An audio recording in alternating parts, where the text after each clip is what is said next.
Hello everyone, কেমন আছেন? আমি ভালো আছি। আজকে শেয়ার করছি সয়াবিনের আগে তরকারি আমি শেয়ার করেছি। আজকে করব শুধু কষা।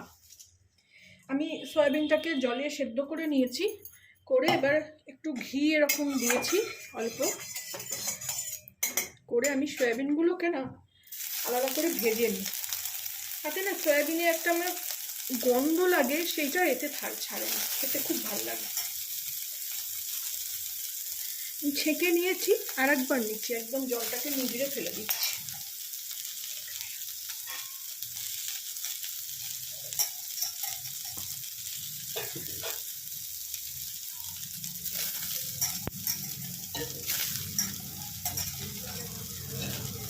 একটু নিগড়ে না নিলে না এতে জলটা থাকলে ভাজতে সময় লাগে।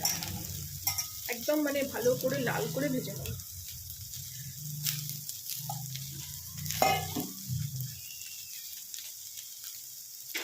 কারা কারা সয়াবিন খেতে ভালোবাসেন আমার মতন লিখে জানাবেন অবশ্যই। দেখুন অলরেডি লাল হয়ে গেছে। এইভাবে আমি 2-3 মিনিট ভালো করে ভেজে, নুন দিয়েই আমি সেদ্ধ করেছিলাম, কড়াটায় লেগে যাচ্ছে। আমি এই জন্য না এগুলো অনেক সময় আমার আগের ভিডিওতে দেখবেন আমার সয়াবিনের ডালনা করা আছে। এটা সয়াবিন একদম কষা করে করব। সেখানেও আমি ননস্টিকের জায়গায় এটাকে ভেজে নিয়েছিলাম। ননস্টিকের জায়গায় ভেজে নিলে না তাতে এরকম লেগে যায় না, ওতে যেমন লেগে যাচ্ছে।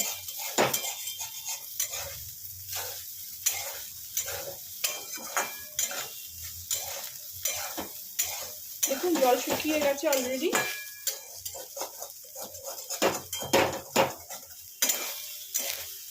আর এটা ভাজাও হয়ে গেল।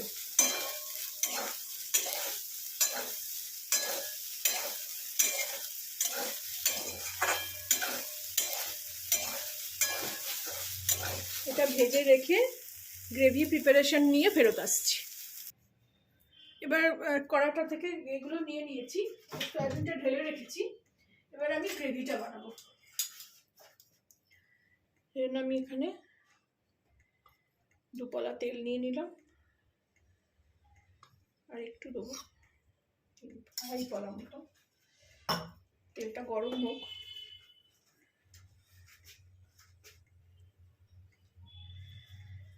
এতে আমি এবারে একটু জিরে ফোড়ন দেবো। পেঁয়াজের রান্নায় সাধারণত আমি খুব একটা ফোড়ন ব্যবহার করি না, কিন্তু আমার এখানে জিরেটা দিতে ইচ্ছে করছে। বেশি কিছু মশলা দেবো না, রসুন ফসুন দেবো না। আমি তো রসুন, আপনারা জানেন, রসুন খেতে বেশি পছন্দ করি না, আদা দিয়েই করবো। এবার আমি কুচি করে একদম কেটে রেখেছি পেঁয়াজগুলো, সেটা দিয়ে দিলাম।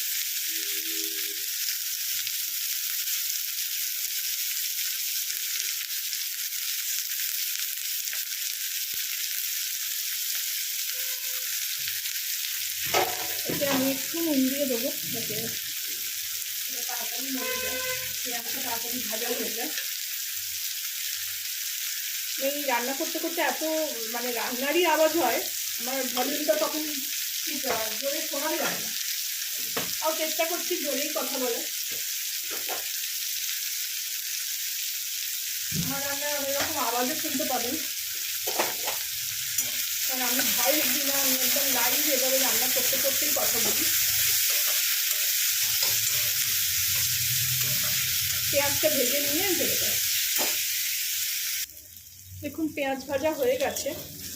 আমি ভাজতে ভাজতে এরকম একটু করে খুন্তি দিয়ে কেটে কেটে দিচ্ছি, যাতে ভালো করে মিহিয়ে হয়ে যায়। এরপর আমি এতে একটা টমেটো, একটু আদা বাটা, আর একটু জল দিয়ে দেবো, এতে পেঁয়াজটা পুড়ে নেয়।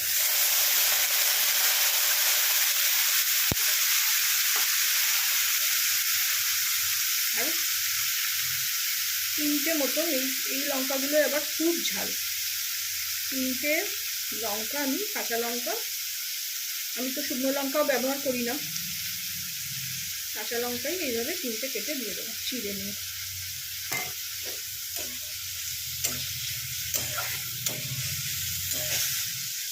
এটাতে আমি আলুও ব্যবহার করছি না। যদি আপনারা আলু দিতে চান তাহলে একটুখানি সেদ্ধ করে নিয়ে করবেন, তাতে তেল বেশি খরচা হবে না। আর যদি ভেজে খেতে ইচ্ছে করে তাহলে তেল একটু বেশি লাগবে, সেখানে একটু ভেজে নেবেন। এবার আমি এতে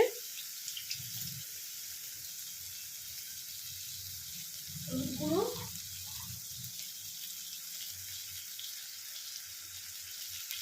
কাশ্মীরি লঙ্কার গুঁড়ো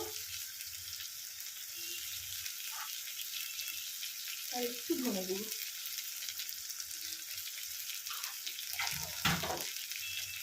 তার মতো একটু চিনি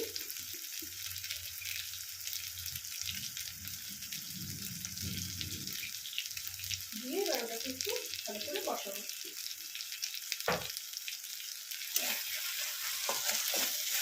টমেটোটাও গলে যাবে।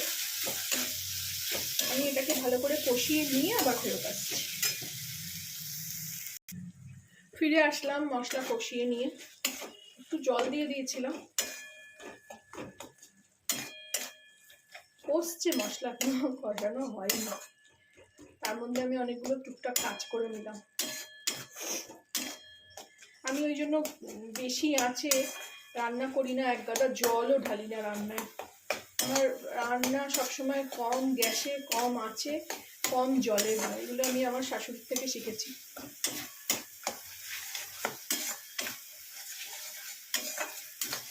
এবার আমি এখানে সয়াবিনগুলো দিয়ে দেবো।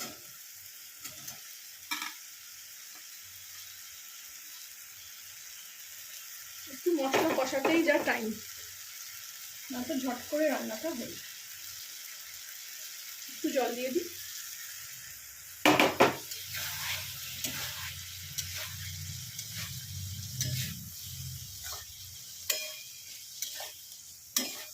এরমভাবে কষানো ভীষণ ভালো লাগে, ভাত দিয়ে, রুটি দিয়ে। সব জিনিসেই না আলু আমার পছন্দ না। আলু আমি দিয়ে করি যখন ডালনা করি, এটা আগে কষা কষা এরকম করছি বলে ওই জন্য আলু দিলাম না।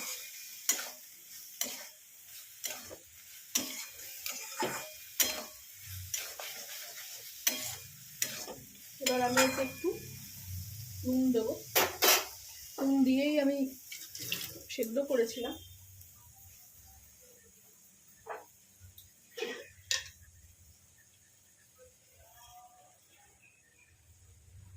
বেশি নুন লাগবে না, স্বাদ মতো নুন একটুখানি দেবো।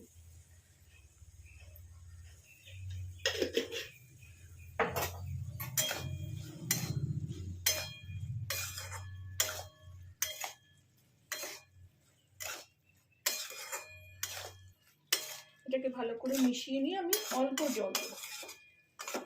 বেশি তো গ্রেভি হবে না, এটা শুকনো শুকনোই হবে। একটু জল দিলে কি হবে, এই নুন মশলাগুলো সব সয়াবিনের মধ্যে ঢুকে যাবে।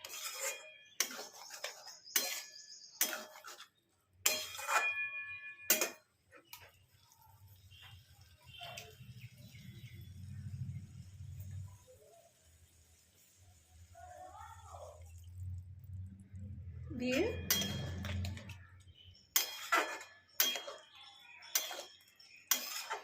নিরামিষ না, মানে পেঁয়াজ আদা দিয়েছি, রসুন দিইনি। সেই জন্য আমি আদার যেহেতু গন্ধটা খুব ভাল লাগে, ওই জন্য আমি এতে গরম মশলাও দেবো না। আমার রান্না একদম মানে রোজকার খাওয়ার রান্না আমি আসলে শেয়ার করি। ভালো মন্দ রান্না তো সবাই হোটেলেও খেতে পারবেন, এবার অনেক অনেক ইউটিউব চ্যানেলেও দেখতে পারবেন, কিন্তু রোজকার ঘরোয়া রান্না যেটা আমি রোজ খাই সেটাই আমি আপনাদের সঙ্গে শেয়ার করি। হেলদি রান্না, তেল কম, ঝাল কম, মশলা কম। আমি এতে যেহেতু গরম মশলাও দেবো না, এতে একটু 1 চামচ, ছোট 1 চামচ, 2 চামচ একটু ঘি দিয়ে দিলাম।